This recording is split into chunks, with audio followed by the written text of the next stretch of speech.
সিরাজগঞ্জের সলঙ্গা থানার হাটিকুমরুল ইউনিয়নের মাছিয়াকান্দি এলাকায় প্রতিবেশী মামা কর্তৃক এক শিশুকে ধর্ষণের ঘটনা ঘটেছে।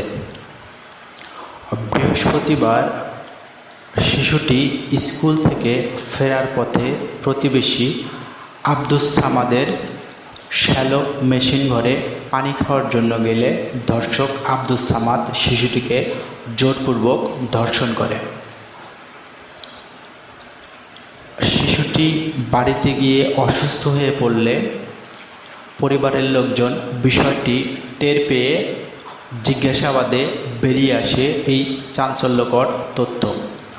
এই ঘটনায় শিশুটির মা বাদী হয়ে সলঙ্গা থানায় একটি অভিযোগ দায়ের করেন।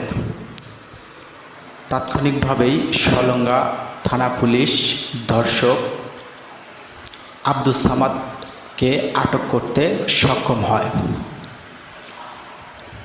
ধর্ষক আব্দুস সামাদ মাছিয়াকান্দি এলাকার মৃত আব্দুস সালামের ছেলে।